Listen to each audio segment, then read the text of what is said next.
Global implications following the U.S. operation in Venezuela. Reports say Chinese-made defense radars in the country failed during the operation. What does this say about China's military readiness, implications for Taiwan, and how the U.S. should perceive the CCP? Joining us to unpack all of this is former U.S. Department of Defense Senior Director for China, Taiwan, and Mongolia, Tony Hu. Tony Hu, thank you so much for joining us. Great to have you on the show. Thank you, Tiffany. Now, the world is still watching after Operation Absolute Resolve in Venezuela and the capture of Maduro. There's more and more reporting that Chinese-made radars actually failed in Venezuela during that operation. First, what's your reaction to that? Well, we know for a fact that the Venezuelan air defense was unable to counter U.S. strike. And the reason why they failed could be due to many factors. Of course, one of the reasons might be failure of those Chinese-made air defense radar and missiles. They did not perform as advertised.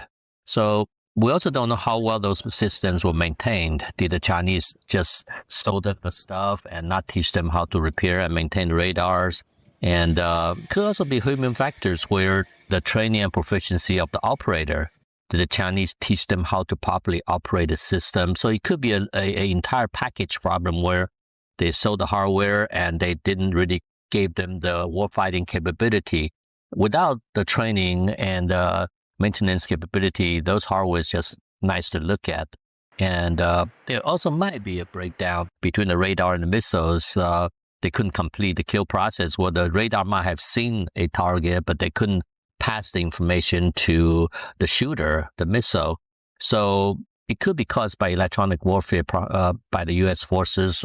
We do that, and we always use that technique to protect our forces going in. So there could be many factors. Certainly, the Chinese hardware might be one of the primary factors that caused the Venezuelans to not able to defend against the U.S. forces. Digging into the equipment specifically, though, it seems that China advertised the JY-278 anti-stealth radar systems as capable of spotting and stopping U.S. stealth aircraft, saying it was either on par or even more advanced than Western capabilities. At least in terms of this operation, it looks like that failed, and the world saw that. When it comes to the technology itself, what does this tell you about China's capabilities here? Yeah, China's claimed that JY-27A was developed by China, but in fact, it is a copy of the Russian Nebo-M radar that was part of the S-400 missile system cell that the Russians sold to China. So it uses a VHF frequency. I don't want to get into the actual details. These frequencies do not have the accuracy of a high-band radar, so it might be able to detect a target far away, but you couldn't tell the actual distance and location. So it's not as capable as the Chinese claim it to be. And but that's expected because culturally, when China and Russia release their weapon performance data, it is usually much better than the actual performance. They just say, hey, we can do all this.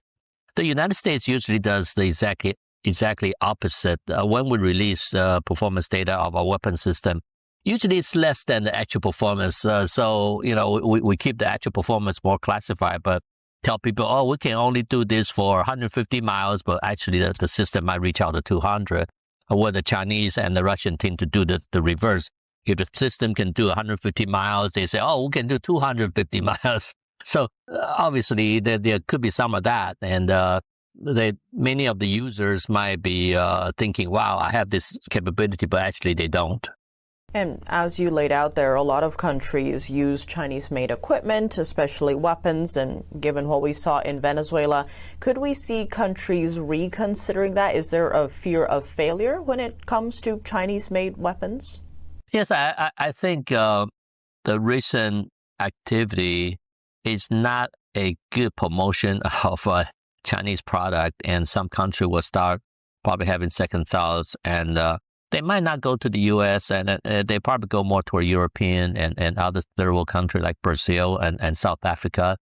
Those countries have a very strong defense industries, although Chinese products are always much cheaper.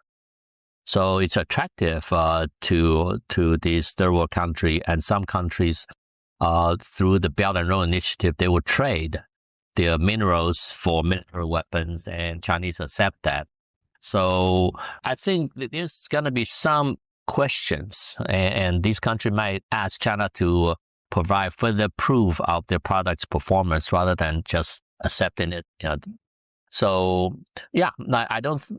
This is not good for the Chinese defense industry. However, it's not a death blow. They will still be purchased just because it's cheaper. Well, Tony Hu, thank you so much for joining us. Sure, Tiffany. Have a good one.